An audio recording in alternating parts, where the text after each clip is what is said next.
Hello everyone. आज हम बात करने वाले हैं फिजिकल एंड केमिकल चेंजेस के बारे में। मतलब भौतिक और रासायनिक परिवर्तन क्या होते हैं और उन्हें हम कैसे पहचान सकते हैं कि किसी पदार्थ में भौतिक परिवर्तन हो रहा है या फिर रासायनिक परिवर्तन।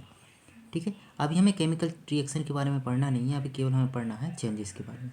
सबसे पहले हम बात करते हैं फिजिकल चेंजेस के बारे में, जैसे हम भौतिक परिवर्तन। ठीक है, तो एक नाम से स्पष्ट हो रहा होगा भौतिक परिवर्तन। परिवर्तन का मतलब क्या होता है? जहाँ पे कुछ ना कुछ बदलाव हो रहा होगा। भौतिक का मतलब होता है जो फिजिकल स्टेट हम बात करते हैं। भौतिक का सीधी सिंपल बात ये करो, जो आप ऊपरी तरफ से देख सको। मतलब सीधी सिंपल बात, जो आप ऊपर से देख कर बता सको कि इसमें कोई चेंजेस हो रहा है या नहीं हो रहा है, उसे हम बोलेंगे भौतिक परिवर्तन। ठीक है, बात क्लियर है? तो हम क्या बोलेंगे, रंग या अवस्था में कोई परिवर्तन होता है लेकिन कोई नया पदार्थ नहीं बनता, उसे हम क्या बोलते हैं? फिजिकल चेंज या फिर भौतिक परिवर्तन कहते हैं। जैसे मान के चलो कि आपके पास बर्फ़ है।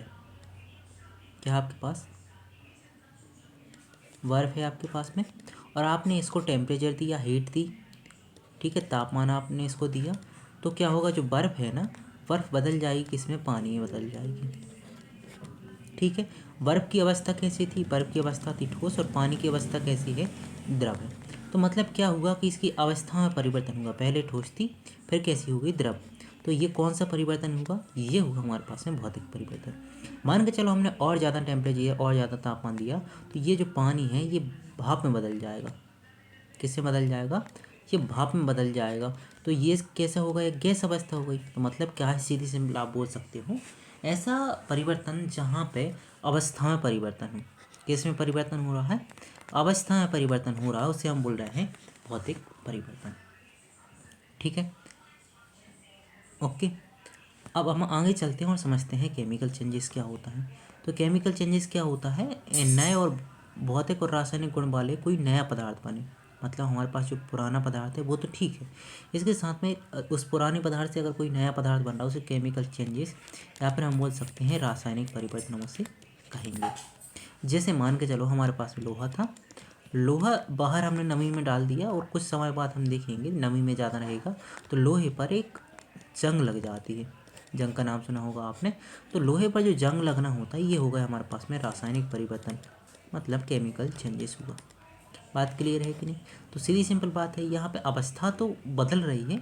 अवस्था के साथ में क्या हो रहा है? अवस्था के साथ में इसका जो रंग रूप और कैरेक्टर गुण है वो सभी भी इसमें बदल रहा है। लेकिन जो हमने पीछे पढ़ा था, पीछे के केस में हमने पढ़ा था, वहाँ पे ऐसा कुछ नहीं हो रहा था। वहाँ पे भौतिक परिवर्तन में केवल क्या हो रहा था? अवस्था बदल रही थी। जैसे हम बर्फ़ की बात करते हैं तो बर्फ़ जो है तो उसका भी फार्मूला H2 होता है। पानी की बात करते हैं उसका फार्मूला भी H2 होता है। और अगर हम भाप की बात करते हैं उसका फार्मूला भी H2 होता है। मतलब तीनों के गुण जो है हमेशा समान रहेंगे। लेकिन जो केमिकल चेंजेस हमने अभी बात की थी, आयरन की, नॉर्मल आयरन कैसा होता है? Fe ऐसा रहेगा। लेकिन जब इसमें जंग लग जाएगी तो इसका फार्मूला बदल जाएगा, हो जाता है Fe2O3। ठीक है, तो ये इसमें क्या हुआ? इसमें बदलाव हुआ कि नहीं? इसका केमिकल चेंजेस हुआ। मतलब इसका पहले फार्मूला अलग था और बाद में फार्मूला अलग हो गया, इसलिए इसमें क्या हुआ? केमिकल चेंजेस हुआ। ठीक है, बात क्लियर है? अब मान के चलो हम आपको बताते हैं ट्रिक कि आप कैसे पहचान सकते हो और कैसे नहीं। देखो, सबसे पहले मैं अगर आपको बताऊं कि एक सीधा सिंपल एग्जांपल मैं आपको देता हूं कि आप ज़रा बताओ कि ये अगर हमने कोई फल है, क्या है? फल को हमने काटा है, फल को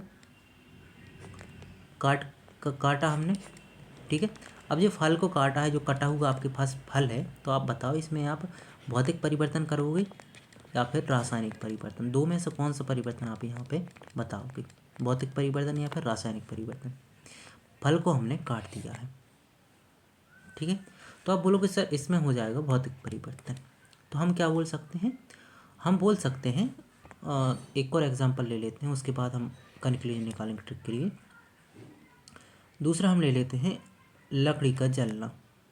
लकड़ी का जलना, लकड़ी जल रही है, ओके, तो लकड़ी जलने के लिए ऑक्सीजन की आवश्यकता है, तो इसलिए हम बोल देंगे इसमें कौन सा हो रहा है? रासायनिक परिवर्तन। आप बोलोगे सर ट्रिक क्या है?